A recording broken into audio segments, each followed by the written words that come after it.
Bom dia pessoal, tudo bem? Vamos lá para a nossa segunda aula da apostila 2. Espero que vocês tenham conseguido assimilar bem o conteúdo da aula anterior, onde eu passei para vocês o vídeo sobre onde nós vimos sobre a membrana plasmática, e hoje a gente vai estar continuando ainda sobre esse assunto, tá? Da membrana plasmática. A gente vai ver sobre os transportes que ela pode realizar agora, tá bom?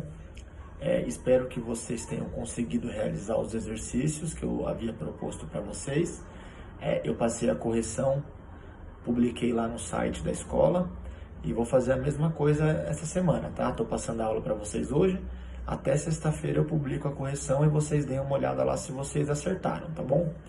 Então, na aula passada, a gente viu que a membrana plasmática servia para várias coisas, mas principalmente para controlar a entrada e a saída de substâncias da célula, né? Ela fazia algo chamado de permeabilidade seletiva, que é justamente isso que eu citei, é o controle do que entra e do que sai da célula, tá bom? E aí agora a gente vai ver de quais maneiras isso pode entrar ou sair, porque tem diferentes métodos que a membrana pode utilizar para estar realizando essa questão de absorver coisas ou de eliminar coisas, tá bom?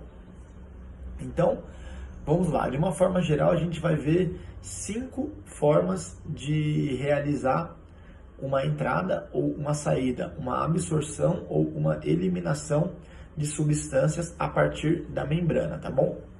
Então, vamos lá. A primeira coisa que nós iremos ver é um processo chamado de fagocitose. A membrana, ela tem umas estruturas, desculpa, que se chamam pseudópodes. Pseudópodes são basicamente estruturas presentes na membrana que são capazes de realizar movimentos, tá?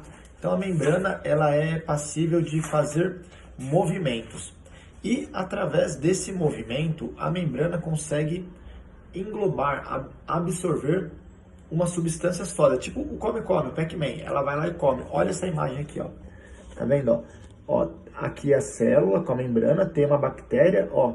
O pseudópode, que é essa estrutura que pode realizar movimento, ela vai e engole a bactéria, tá vendo? Esse processo de uma membrana engolir, né, englobar uma substância sólida se chama fagocitose, tá? Então aqui, ó, ela foi e absorveu a bactéria, ela engoliu ela. Isso se chama fagocitose. Aí quando a célula engoliu essa substância sólida, realizou a fagocitose, vai formar uma vesícula em volta disso. Essa vesícula se chama fagossomo. E é essa vesícula que vai realizar a digestão dessa substância absorvida. Então a célula vai lá, engloba algo, depois cria uma vesícula em volta e digere isso. Esse processo é uma fagocitose, tá bom? E aí tem um outro que é basicamente igual, porém a fagocitose ela absorvia algo sólido. E aí esse novo que a gente está vendo agora, que é chamado de pinocitose, ela também absorve, porém ela absorve uma partícula líquida, tipo água, óleo, alguma coisa líquida. Num esquema assim, ó. Tá vendo, ó?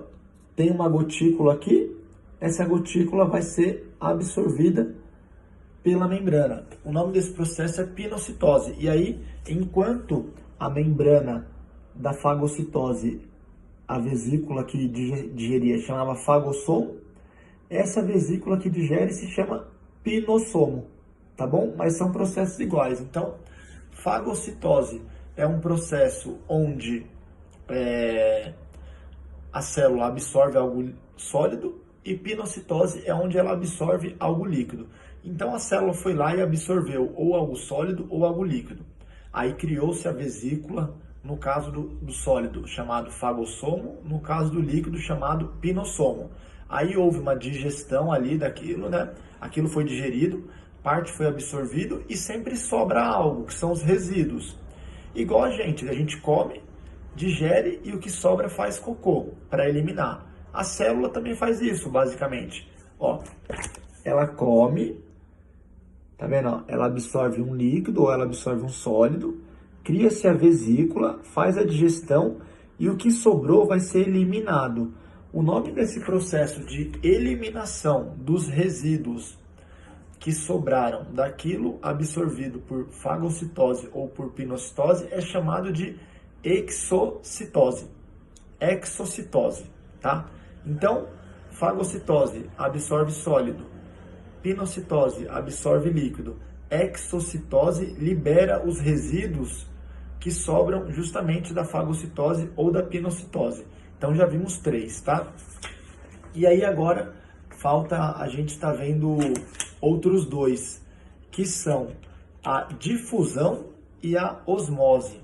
Esses 2 são processos onde a célula não precisa realizar nenhum tipo de movimento.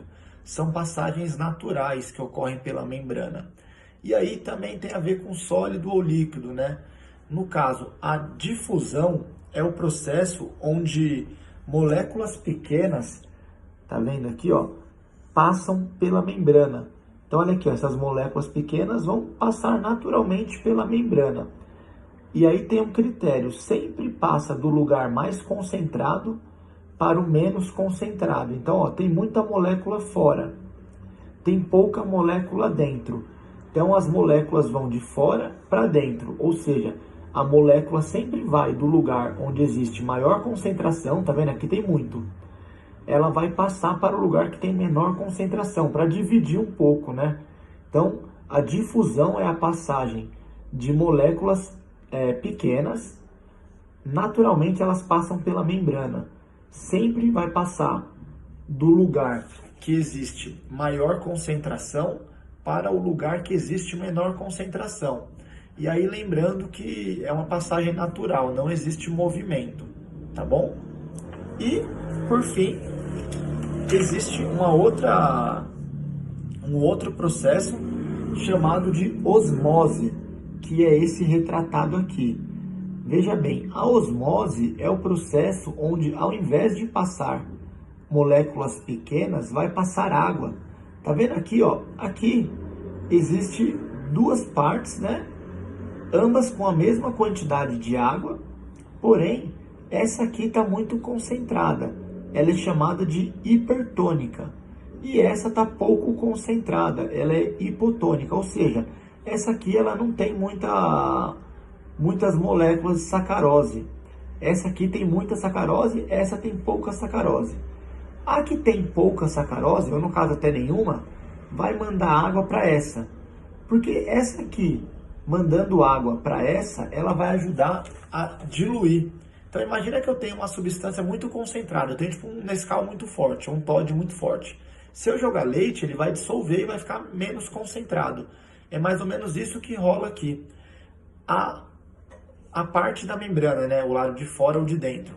O lado que tiver menos concentrado vai liberar água para o lado mais concentrado, porque assim ele vai facilitar que haja uma dissolução daquele material que está deixando aquela região muito concentrada, tá? E aí tem alguns nomes específicos para isso.